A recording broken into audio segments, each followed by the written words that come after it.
Esse é o podcast do Publish News. Há 20 anos é aqui que você se informa sobre o mercado editorial.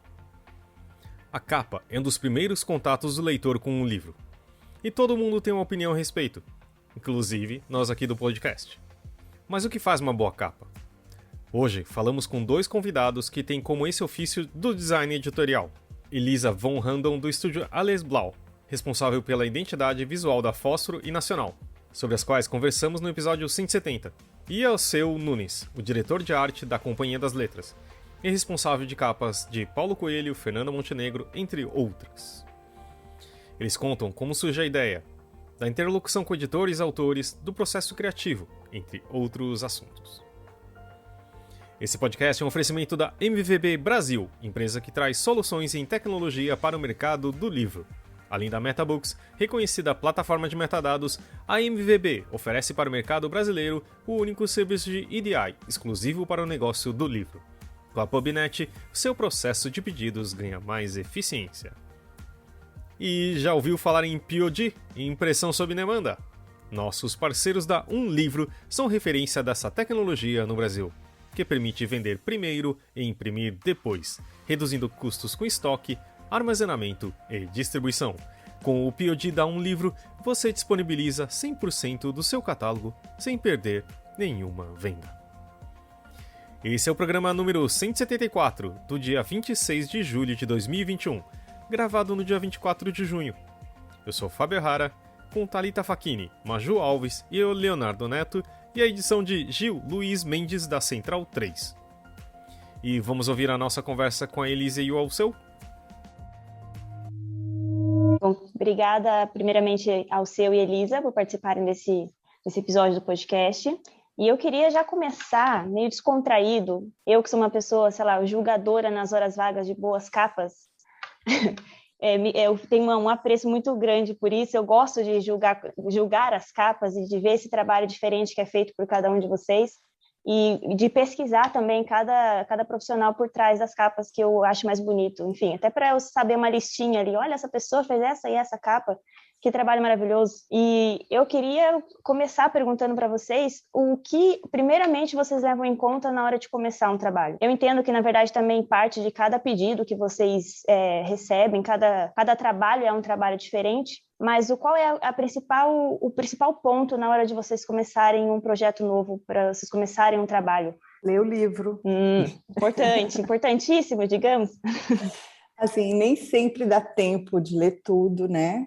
Mas eu acho que metade do caminho é ler o livro. Porque na leitura você identifica, claro, você tem contato com o conteúdo, com a história do livro, mas, acima de tudo, com o estilo do escritor. E esse estilo, se a gente tem essa sensibilidade que a gente vai desenvolvendo assim, ao longo dos anos, ele vai te dar uma dica de como traduzir essa ideia do livro em forma visual. Então, para mim, é um pouco assim que acontece. Eu, ao ler o livro, eu já vou imaginando que tipo de leitor que vai gostar daquele livro, com quem que ele vai se comunicar e quais são os aspectos que vão ajudar a construir essa capa. Eu concordo, acho que esse é o mundo ideal, mas como você mesma disse, Thalita, às vezes tem caminhos diferentes, né? Muitos livros que eu recordo aqui que eu já fiz capa, o livro ainda não estava pronto. Então, assim, muitas vezes você tem que se valer das impressões que você tem com o pouco que você tem de informação do livro, confiar muito no editor, que é a pessoa que tem o contato direto com o autor, quando possível ter uma conversa com o autor, às vezes eles até podem te munir de algumas informações, mas normalmente é o editor. O editor é que tem o contato, é que já está trabalhando com o livro e tem as informações mais precisas. O briefing nem sempre ele consegue ser tão profundo, né? Mas o briefing ele tem partes técnicas assim que tentam municiar o capista de informações importantes do livro. Né? Se você está falando de um período, né, de uma época, você está falando de alguma situação. Então, a pesquisa Hoje a gente, graças a Deus, tem a internet, né, cara? A internet é tudo para você pesquisar, porque Você começa lendo, mas você começa pesquisando tudo que você pode em cima desse tema. E aí toda essa pesquisa, isso vai, na verdade, parece que é um grande quebra-cabeça que vai se formando na sua cabeça ali com o tempo, e demora um tempo até as peças se ajustarem e você entender o que você pode fazer, o que você não pode fazer para esse livro. Então, é uma somatória de tudo ali para você conseguir encontrar o seu caminho. Muitas vezes é muito difícil, é árduo, muitas vezes você acerta errando e outras vezes funciona de uma maneira mais fluida. Eu não sei, é um mistério.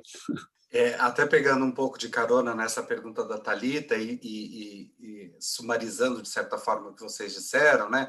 A Elisa apontou que é importante ter o contato com a obra. Você disse do papel do editor, ao seu, do contato com o editor. Já ocorreu de vocês não terem nenhuma coisa e nem outra, nenhuma interlocução com o editor e nem acesso à obra, e mesmo assim precisar parir uma capa? Eu pergunto isso porque eu tenho uma grande amiga que é editora, foi por muito tempo editora de grandes livros, inclusive, e ela me disse que trabalhou numa grande editora, que eu não vou dizer o nome para não causar mal-estar, em que os capistas não podiam conversar com os editores, o editorial não conversava com a arte, o que eu achei uma coisa muito estranha, mas é uma grande casa editorial essa que ela trabalhava. Vocês já depararam uma situação como essa, dessa minha amiga? Puxa, eu ainda bem não, porque acho que nem saberia o que fazer. Sem contato com a obra e sem o editor, eu não sei. Eu acho que seria uma capa meio um tiro no escuro, né? Eu nunca tive essa experiência. Eu posso dar Pode, claro, fala aí. Não, é que eu trabalhei também nessa parte, e talvez para que vocês não possam falar, mas às vezes você consegue causar coisas estranhas, né? Tipo, você vê o capista tentando fazer uma coisa inicial meio no escuro, aí a editora fala assim, tá. Aí, a partir disso, você tem uma visão do que o capista pode fazer em relação à obra. Então, é meio tipo um chute, e aí a editora fala assim, não, eu acho que agora até assim. Isso aconteceu algumas vezes, não tô falando que isso é uma regra, entendeu? Mas tem situações estranhas que você não tem quase nenhum contato e você é reativo, né? Você descobre do jeito que as coisas vão indo, sabe? Essa é uma questão um pouco diferente. O que eu vejo às vezes você talvez não tenha todas as informações e a maturidade já daquele processo do que você quer para aquele livro, e o seu briefing, o seu pedido ainda não está tão claro e tão objetivo, e você não vai tão profundo nas questões. E, de repente, aí quando chega o layout, você fala, opa, mas isso não pode ser assim. Pô, mas não estava no briefing. Pô, mas não pode ser assim por quê? Não, por causa disso e disso. Pô, então, quando você faz o briefing, é muito importante que ele consiga ir a fundo nas questões, o que é um pouco raro, né? Os briefings, normalmente, eles não são a fundo nas questões. Eles não entram a fundo, o que dificulta o trabalho do capista. Então, por isso que eu acredito que o melhor caminho seja ler o livro, porque se você não tem todas as informações a fundo, ter as suas impressões lendo o livro é melhor do que você, né, sair atirando para todos os lados. Mas nem sempre é possível ler os livros, primeiro porque, às vezes, como eu falei, um caso que são mais específicos, né, não ter o texto. Segundo, às vezes tem livros que são um volume inacreditável, e de repente você cai num mês, você tem 3, 4, 5 projetos para fazer, e esses livros são, né, de 500, 1000 páginas. Tipo, você não vai ler ele inteiro, você vai, lógico, mas é impossível você não ler pelo menos alguns trechos selecionados ou não pelo editor, do que ele considera mais importante ou não. Então, tem um trabalho em conjunto ali para você encontrar e solucionar algumas questões na hora de fazer um livro. Mas é importante, óbvio, ter o contato com a obra. Sem ter o contato com a obra, sem ter uma troca com o editor, o que não precisa ser direta, pode ser o briefing, né? Sem ter nenhum desses 3 que eu acabei de comentar, eu acho muito pouco provável que saia uma capa que converse com esse livro. Pode dar sorte, como o Fábio contou. Você pode dar um chute e dar certo, mas pode dar um chute e dar errado. É mais fácil que dê errado. Então, enfim, mas não tem muita fórmula secreta, não. São os elementos que a gente precisa contar para fazer uma capa, né? Ou você tem um detalhe, desculpa, Alceu, mas que tem um detalhe que acontece muito também, né? Como as capas são feitas com muita antecedência, algumas vezes nós, capistas, temos acesso ao texto antes mesmo que o editor. Então, por isso é interessante por que o briefing às vezes não vem tão profundo e completo como o Alceu disse, né? Porque também os editores tiveram uma relação superficial com a obra, antes mesmo de... talvez o texto ainda esteja com os preparadores, ou ainda está no original, né? Acabou de ser comprado.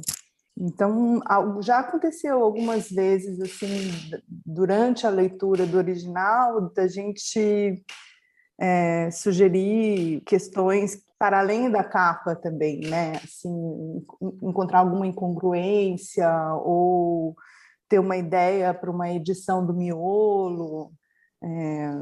Bom, acontece um pouco de tudo, né? Cada capa é uma aventura, mas eu, pelo menos, acho que fazer uma coisa completamente desassociada é muito mais difícil, eu acho. Eu queria fazer uma pergunta mais meio que pessoal para cada um, acho que cada um vai ter uma resposta diferente, mas eu queria saber mais do processo de vocês. Você comentou que às vezes, sei lá, chega 5 livros para você fazer uma capa em 1 mês, 2, e você tem pouco tempo para isso. Aí eu queria saber como que é o processo de cada um de vocês para criar isso. Além, claro, do briefing que vocês recebem e de ler a obra, o que tanto vocês levam em conta?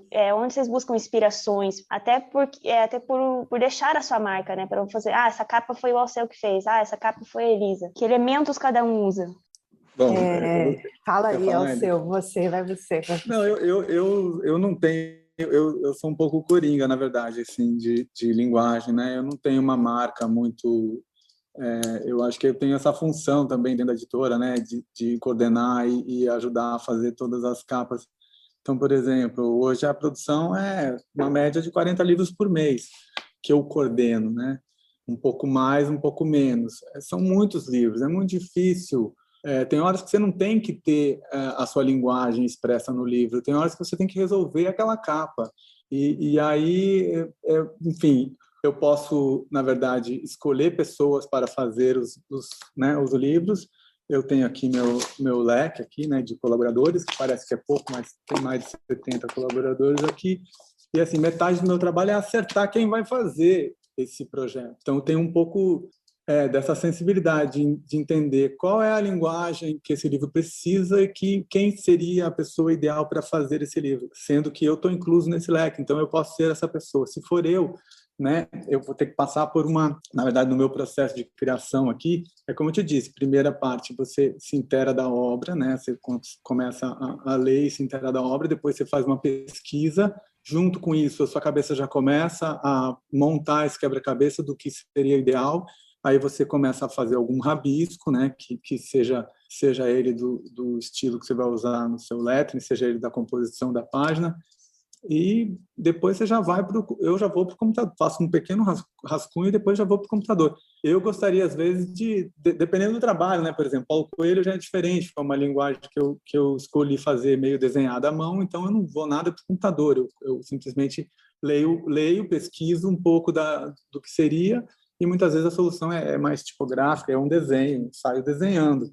Mas é interessante que, mesmo assim, eu demoro uns dias, o livro cai no meu colo, mesmo o Paulo Coelho que é desenhado, eu fico uns dias pensando naquilo, o que eu vou fazer, como é que eu vou fazer, e só sento, é engraçado, porque eu demoro, mas quando eu sento e faço, tipo, desenho, e acabou. Então, assim, cada livro é um livro de fato, é diferente. Mas tem outros não, que você fica pesquisando linguagem, fica pesquisando fotografia, fica pesquisando ilustração. Enfim, tem muitos processos, né, de experimentação para cada livro. Mas, enfim, não sei se eu respondi tudo que você queria, mas é muito difícil explicar tudo isso, né? Qual é o processo. Na verdade, talvez eu tenha até me enrolado na pergunta, mas você respondeu exatamente o que eu queria saber mesmo. Cada livro é um processo e, enfim, trabalha de uma maneira diferente, né? Eu falei da linguagem, né? A Elisa talvez tenha mais personalidade nas capas que ela faz, mas eu, particularmente, eu me sinto na obrigação de ser um coringa, de tapar buraco. Eu, quando entrei na companhia, eu nem sabia que eu ia fazer capa. Eu entrei lá para coordenar esse departamento e eu me senti nos primeiros meses, eu falei, não, eu sou um bombeiro aqui, cara, eu fico apagando incêndio. E tudo bem se eu for o bombeiro, entendeu? Não tem problema nenhum. Mas, de repente, começaram a surgir oportunidades de fazer um projeto ou outro que, eram autores mais importantes, e eu comecei a ver, posso fazer? Pode fazer, e ficou legal. Então, você começa a ver que você começa a ter essas oportunidades e que tudo bem você fazer algumas capas. No começo eu pensei, vou fazer, sei lá, 2, 3 capas por ano, né? Porque era, não sei, eu não tinha uma expectativa tão grande, talvez uma por mês, que seriam 10, 12 por ano. E a média é 20, 30 capas por ano, então são muitas capas. É difícil, mas muitas delas são capas, como eu disse, você não tem que ter uma linguagem, não tem que ter nada que seja...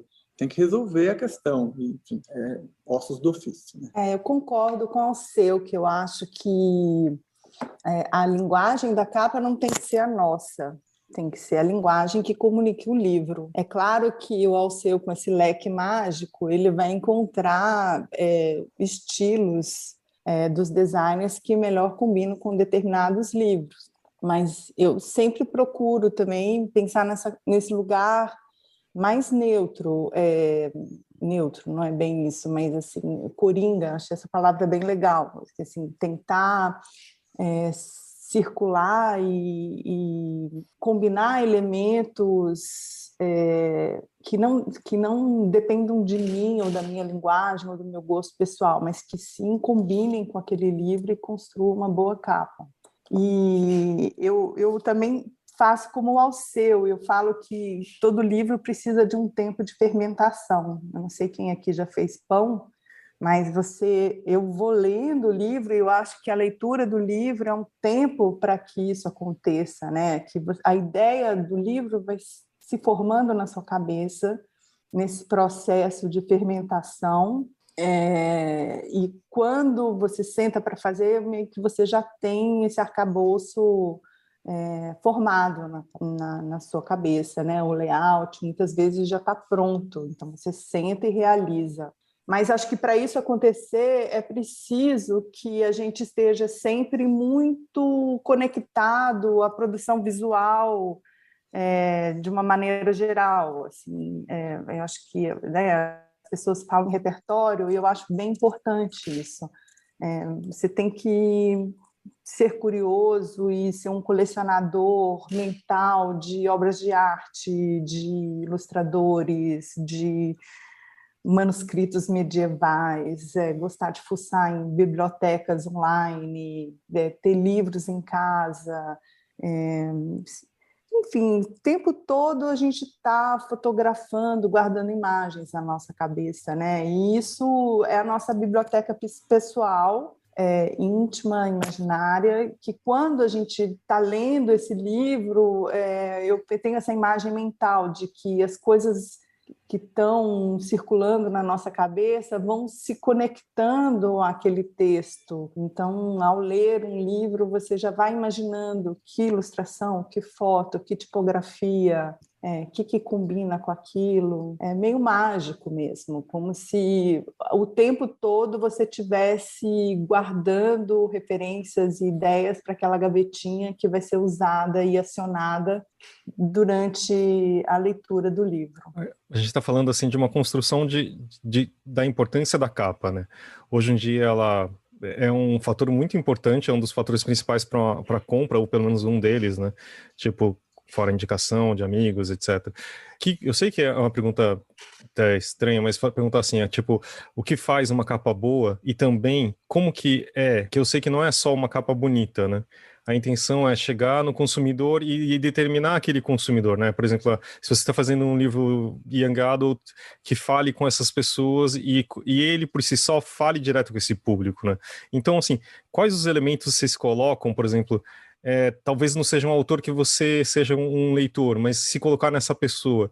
E também, pessoalmente, o que vocês falam assim, nossa, essa capa é boa. Vocês conseguem determinar algum elemento, não só uma sensação, que vocês trabalham com isso diariamente, diferente da gente que fica lá só olhando, né, hoje na tela ou em algum dia foi na livraria. Vocês conseguem ter essa sensação do tipo, explicar para o editor, falar assim, não, essa capa é boa para esse livro. Não é só, tipo, a questão da beleza ou de um achismo ao seu? Trabalho difícil esse do julgamento, né? Do que é uma capa boa. Não, esse aí é o dia a dia, né? A gente tem que perceber o que é uma capa boa, é bem complicado, na verdade. eu sempre brinco, né, que capa boa, às vezes é aquela capa, depende do que você está falando, capa boa para o mercado, né, para a editora é a capa que vende, né, e aí essa é a capa boa, que ajuda a vender o livro. Mas a capa boa também é aquela que fica na memória das pessoas, que você olha e fala, nossa, que capa, e ela fica na memória por algum motivo, ou porque ela é muito bem resolvida, ou porque ela tem uma imagem de muito impacto, ela é uma sacada genial, não importa, ela pode ser...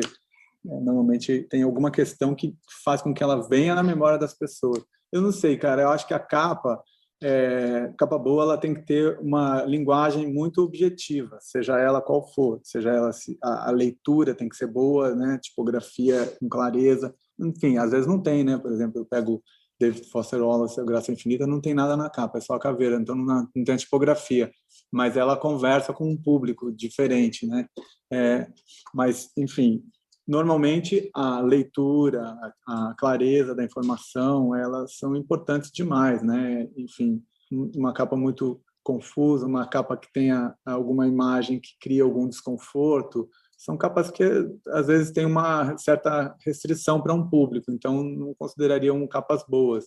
Na verdade, é uma seara bem complicada, né? Eleger os pontos que seriam, a gente pode ir pelos princípios básicos do design, né?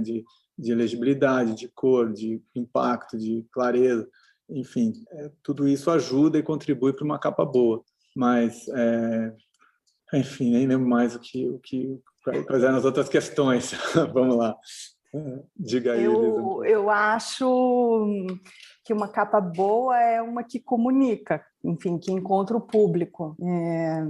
Basicamente isso, uma capa que pode ser boa para mim, quer dizer, bonita para mim, pode ser horrorosa para outra pessoa, pode não dizer nada para outra, pode emocionar outra pessoa. Então, eu acho que isso é comunicação. E eu acho que cada vez mais, e principalmente nos dias de hoje, existe uma chave importante que é a síntese. Você tem que contar uma história, dar uma ideia, oferecer um fio da meada para o leitor de uma forma muito rápida e muito concisa, né? Quando eu era pequena, meu pai me levava para uma feira de troca de selos e a gente colecionava selos. E eu acho que os selos são ótimos exemplos de que seriam boas capas, né? Você tem um selinho ali super pequenininho e ele te leva para o Japão, te leva para as Olimpíadas de sei lá onde, para o reinado, para a comemoração de um certo evento, com uma síntese absurda, né? E eu acho que a capa, assim como um pôster, são uma dessas mídias que tem que fisgar o olho imediatamente. O tempo de apreensão é curto. E tem mais uma coisa interessante, que existe esse momento da captura, da sedução, e depois tem esse momento da convivência com essa capa, que daí eu acho que faz com que essa capa seja melhor ainda se as pessoas se afeiçoam e se apegam a essa imagem e incorporam isso no seu cotidiano, né? Eu acho que isso que faz uma capa boa virar uma capa icônica, né? Uma capa importante que vai construir a história imagética daquele autor, que vai levar essa capa, enfim, para um lugar de virar uma febre, né? Às vezes acontece. Ela cola tão bem, ela tem essa síntese visual, ela tem o poder de sedução, ela faz sentido e ela vai circulando mais. Então, isso eu acho super desejável, porque você tem uma capa que vai fazer um sucesso, né? E que vai impulsionar a venda, que vai levar esse autora para públicos mais amplos, e você identifica fácil, né? Nesse mundo de redes sociais, né? Você vê uma coisa e você vê de novo, vê de outro, e aí você começa a identificar essa capa na prateleira de um livro, numa cena, na casa de alguém, na mesinha, e ela começa a ressoar visualmente, e eu acho que isso amplifica ainda mais o poder dela. O Fábio perguntou sobre os do's e eu vou perguntar sobre os don'ts.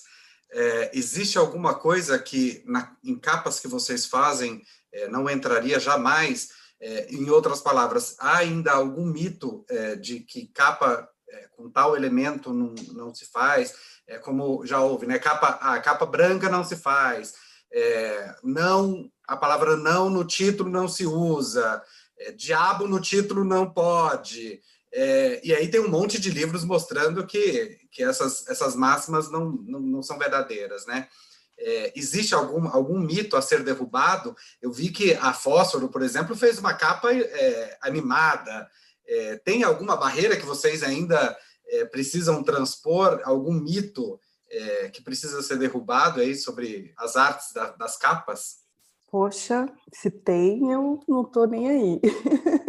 Não, tem uns mitos que são assim, sei lá, tem um editor que o Fábio Alceu conhece essa história, que não gosta de pássaros nas capas. Não, então, eu não gosto de verde na capa. Tem gente aí, tem umas coisas muito pessoais, né, que eu não consideraria.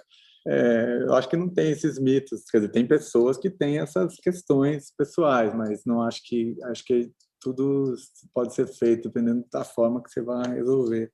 Se Eu for só queria pertinente, voltar, né, Alceu? se for pertinente. Eu só queria voltar uma questão. Elisa, adorei suas referências. Eu tenho coleção de selo até hoje, então a gente pode trocar figurinhas. Mas só tem uma particularidade das capas que torna o livro um pouco diferente do que seria um pôster e os selos e qualquer outra situação que você possa usar arte gráfica, seja numa capa de um LP, que não existe mais também. Que o livro, na verdade, você tem que tomar muito cuidado para não ser muito explícito. Você não pode entregar certas coisas do livro. O livro tem que ter tem que ir até um limite. Então, assim, esse ponto onde você para é que eu acho que é o ponto mais difícil quando você está fazendo uma capa, porque você não pode revelar tudo. É muito chato quando você revela características que o cara vai descobrir, que a pessoa pode ter as impressões dela, que a pessoa pode ter a construção do personagem dela, ideal. Então, tem alguns cuidados na hora de fazer uma capa, de não revelar tudo, né? E aonde parar que é meio difícil. Mas, enfim, esse só é o ponto um pouco diferente das outras artes gráficas aí que a gente pode usar como uma questão que a gente chamaria de briefing, né? Que você tem que ser bem objetivo e que tem que passar toda a informação, porém, nem toda, né? Você tem que ter um certo segredinho ali na capa. Eu acho que o Léo estava falando também, tem uma coisa que ultimamente me parece que, para não fazer, muita gente não gosta de capa que tem o pôster do filme, né? Que aí também acho que é um pouco do que vocês estavam falando que vai contra, né? Porque o filme, ele tem, acho que, ou pelo menos o cartaz do filme tem uma coisa muito de entregar, né? Tipo, mostra a cara do personagem, ele, tipo, ou aqueles torsos flutuantes em cima, assim, sabe? Tem uma coisa diferente. E também de ouvir falar num desses mitos que geralmente você não coloca a cara do personagem na capa. Isso faz sentido e também esse ódio pelos pôsteres, apesar que também filme vem de livro também, né? Então acho que tem essa... A gente faz tie-in, né? Uma ação de marketing usando, às vezes, o pôster numa sobrecapa. Normalmente a gente não faz a capa do livro como pôster, mas a gente faz uma sobrecapa que depois tira. Enfim, mas de fato, né? Não dá para entregar muito e o filme entrega porque é outra narrativa, enfim, não tem problema no filme você ter essa referência tão explícita. Mas até sobre o filme, só porque me ocorreu uma coisa, tudo depende também do momento da vida do livro na sua trajetória comercial, né? Porque às vezes o livro foi lá lançado, teve sua capa inicial, aí aconteceu um filme que foi um sucesso estrondoso. Então, às vezes, para alavancar a venda daquele livro para um novo público, se faz a capa com a arte do filme. Então, aí a intenção é você atingir esse público que se ligou nesse filme. E aí, o homem o homem que odiava as mulheres, aquela série do Stieg Larsson, né, que teve várias capas passando por esses momentos comerciais do livro. Aí depois todo mundo viu o filme, todo mundo leu o livro, então eles fizeram um conjunto de capas comemorativa, então uma capa dura, mais delicada, mais sutil, que já era mesmo uma coisa para colecionador, mais preciosa. Então, até isso, eu acho que depende da estratégia que aquele livro vai ter, né? Agora, eu totalmente estou de acordo sobre essa coisa Por isso que eu gosto dessa ideia de você dar um pedacinho do fio da meada para a pessoa, né? É um convite para a pessoa ler o livro e não entregar, não roubar o direito do leitor de imaginar o personagem, né? Sim, perfeito. É isso. O filme às vezes, a gente faz isso comercialmente para pegar uma carona e que, enfim, acho que vale a pena mudar uma. Normalmente a gente não muda a capa, às vezes a gente muda, mas é muito mais uma sobrecapa, né, que é feito. E quando vocês estão trabalhando a capa de um livro que está sendo reeditado, então ele já tem uma capa, mas agora está fazendo uma capa nova, e ainda mais em casos como Orwell, por exemplo, que está tendo várias edições agora, como fazer essa capa sobressair das demais capas? É difícil, né? O Orwell virou... A gente se antecipou, a gente fez um pouco antes, né, nossas versões de Orwell, sabendo que ia vir uma enxurrada. Quando a gente se preparou para fazer uma edição mais considerada mais luxo, né, um pouco mais cara, com mais recursos, mas ao mesmo tempo é uma capa mais para elegante e para assim, você vai olhar essa capa hoje, daqui 10, 20 anos, você vai continuar achando ela elegante. Ela é meio um clássico. Foi uma opção nossa, a gente poderia ter feito qualquer tipo de capa. Tem muita capa que chega gritando e que tem uma linguagem que talvez seja muito atual e talvez, sei lá, no passar do tempo não seja mais tão atual.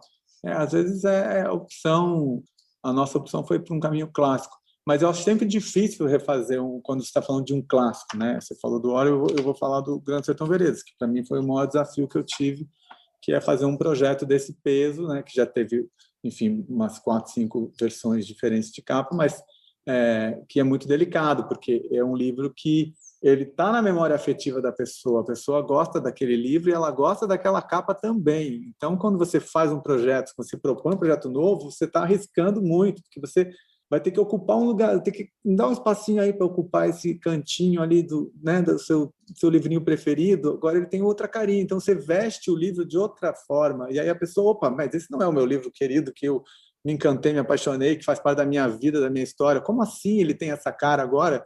Então é muito complexo. Tem gente que gosta, tem gente que fala que legal, e tem gente que fala, meu, odeio, achei horrível. Ainda mais nos dias de hoje, né, que a gente tem os hates da internet. Então, ao mesmo tempo que você pode ser super elogiado e ser super bem recebido, você pode ser, apedrejado num jeito que, tipo, o seu livro, sua capa... o marketing fica desesperado, você tem que se defender, você tem que falar isso, vai lá para avisar, não sei o que você vai fazer, mas as pessoas estão falando mal daquele livro, daquele outro livro. Cara, isso é o tempo todo. Eu falo, gente, vocês não podem dar importância. Eu vou lá, entro nos perfis, eu olho e falo, gente, não, deixa quieto, cada um tem um gosto, uma opinião, você não tem como se defender dessa saraivada da internet. Então, assim, você tem que estar consciente do que você fez. Você passou por vários crivos de várias pessoas dentro do processo de aprovação da editora. Não sou eu que aprovo, é toda uma equipe, né? Passa pelo editor, passa pelo publisher, passa por vendas, passa pela direção, passa pelo Luiz, passa por todo mundo. Então, assim, não é uma opção pessoal minha, esse é a melhor capa para esse livro. Tem todo um staff, tem todo um pensar ali de, esse é o melhor jeito da gente ir para o mercado com esse livro. Não dá para você voltar atrás depois que meia dúzia de pessoas atacaram a sua capa. Então, eu acho muito difícil fazer livros que já existiram, né? Tipo, é um desafio duplo, eu acho. Eu já acho um desafio toda a capa, mas um desafio duplo é fazer tipo de um clássico que já existe, que já está na memória das pessoas. Nossa, você sabe que eu faço tantas capas, assim, todas as Hilda Hilst, os livros de poesia, o Cacaso, né? Principalmente esses escritores brasileiros da década de 70, que têm suas obras, muitas vezes, que foram publicadas há muito tempo, têm obras esparsas ou esgotadas. E, na verdade, eu vejo como uma grande honra poder trazer esse autor para o mundo de hoje, né? O que assim, muitas vezes o briefing assim, dá uma nova cara, sempre, mas tem uma coisa de atualizar a ideia daquele autor para o público de hoje. É interessante até o comentário sobre o Orwell, porque em 2002, 2003, eu fiz a primeira coleção de Orwell, do relançamento da Companhia das Letras, que é essa coisa meio de colagem, com o título manuscrito. E naquela época, quase 20 anos atrás, a ideia era apresentar aquele autor super consagrado, famoso, para um público jovem que nunca tinha tido contato com ele. Então, o que tinha de visceral e forte e revolucionário, questionador nas obras do Orwell? E qual seria essa tradução visual para essas ideias, né, que continuam super pertinentes até hoje, né? Então, naquela época, e para aquele público que se pretendia alcançar, a gente usou essa linguagem meio de colagem, uma coisa daquela época. E aquilo já não é mais atual, né? Aquilo fazia parte daquela época e eu acho que cumpriu bem esse papel. De fato, assim, teve até uma cena de novela em que 2 jovens estavam na livraria e a menina indica o livro para outro. Então, assim, mais uma vez, tudo depende da trajetória daquele livro e dos objetivos estratégicos, né? A gente acaba incorporando também esse elemento ao fazer a capa, né? O que se pretende com esse livro, né? Que público que você quer atingir?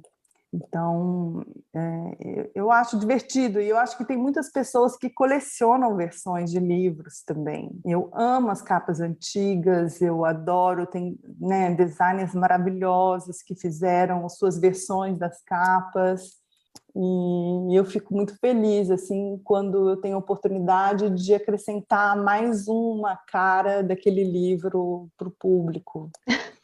Eu queria... vocês têm acesso a muitas capas, né? Todo dia tem ali milhões e, enfim, conhecem o trabalho de amigos e outras pessoas. Queria saber se vocês têm uma capa que marcou vocês, tipo, na infância. Até o Alceu falou sobre esse negócio de memória afetiva, porque às vezes a capa tem disso, né? Você se apega ali a uma edição, uma versão da sua história. E vocês têm algum que vem à mente? Eu amava as capas do Poti para o Guimarães Rosa, da José Olímpio Editora. Na minha casa tinha alguns livros dele, e eu lembro, assim, talvez eu nem soubesse ler direito ainda, mas eu lembro de eu fascinada por o formato do livro, pelos desenhos. Aquilo para mim marcou demais. É uma boa lembrança. Eu também gostava muito dessa. Para mim foi um prazer enorme fazer o Grande Sertão Veredas, porque isso também me marcava assim como uma referência. Eu estava tentando lembrar de alguma outra para diversificar, né? Mas eu lembro esse estilo de capa, o Menino Dedo Verde me tem a memória, mas eu não lembro de quem é essa capa, enfim. Mas é um estilo dessa época, mais ou menos parecido, né? Então tá bom. Vamos para as nossas indicações, então, agora?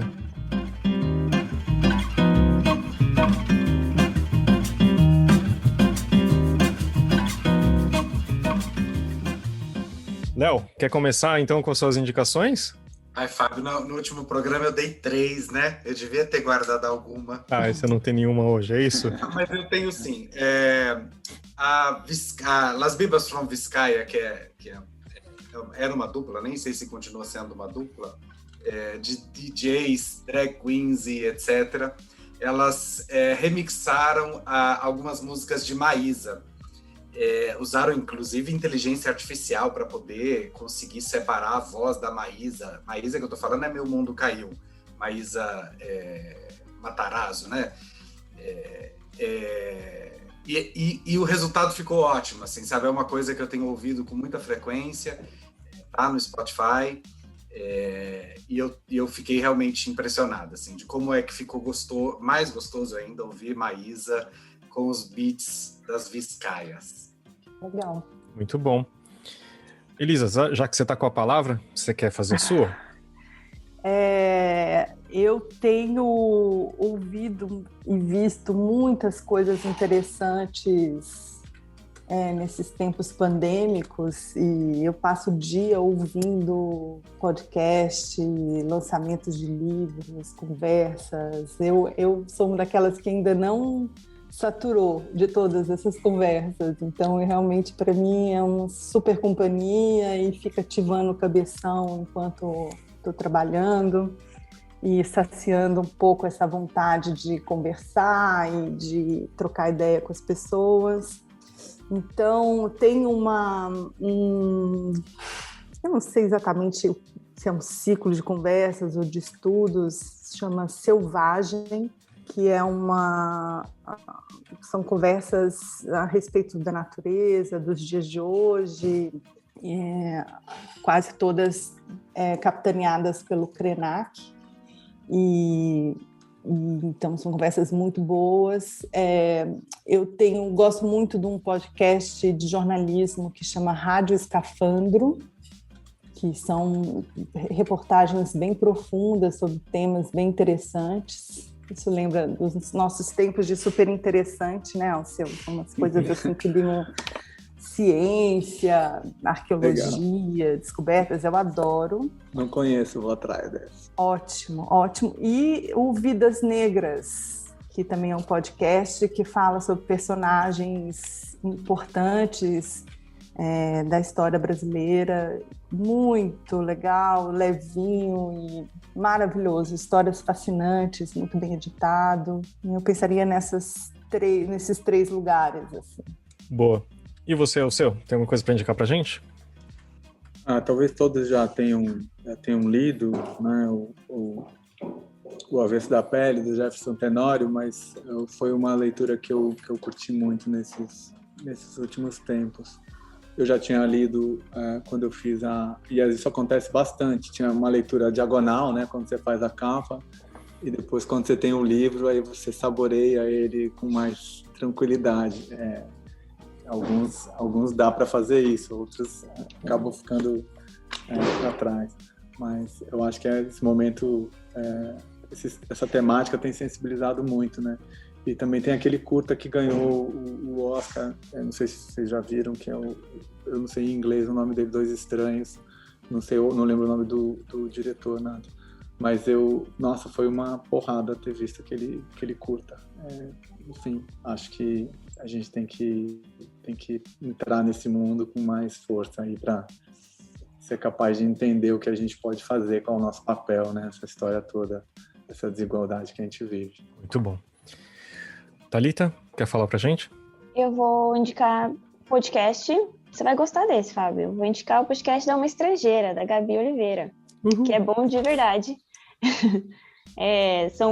Ela entrevista pessoas. A Gabi Oliveira ela mora nos Estados Unidos, né? Ela é uma brasileira que mora fora do Brasil, e o podcast dela é entrevistando outras pessoas e é bem descontraído. E são conversas interessantes sobre vários temas. Sei lá, ela já teve a Luísa Trajano, já teve quem mais? A Gabriela Pugliese, que é blogueira, já teve a Lilia Schwartz, que foi acho que a última, né, o último episódio que saiu. Mila Bunnes, tem várias pessoas, e enfim, vale ouvir cada um deles, porque são pessoas diferentes conversando com ela, e cada um com uma visão diferente, vale a pena. Muito obrigado. Porque por coincidência, dessa vez não foi combinado, mas aqui também eu produzo esse podcast e eu tenho muito orgulho. O próximo, que é da irmã dela, da Carolina, eu tava ouvindo e eu tava editando e eu chorei, assim, nas 2 vezes, quando eu tava fazendo a gravação, e eu ri, eu chorei e foi incrível, é muito legal.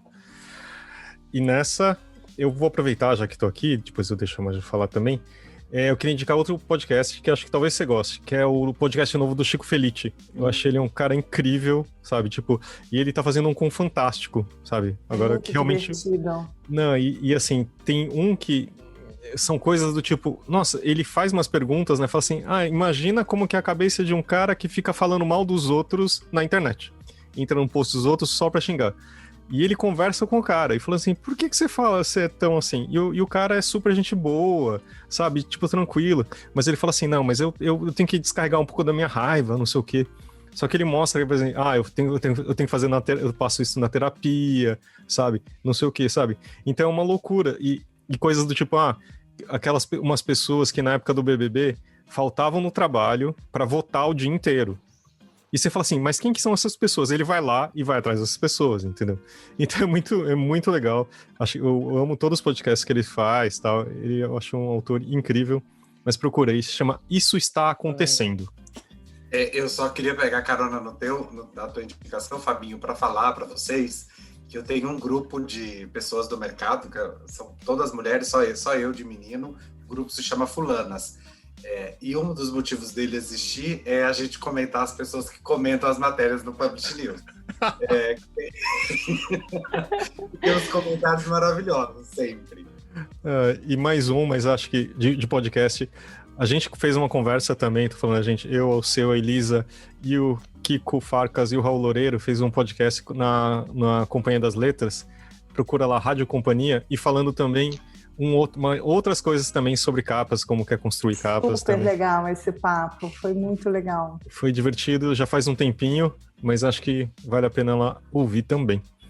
E você, Maju? Eu vou indicar o especial do Bo Burnham Inside, que lançou na Netflix tem acho que pouco mais de um mês.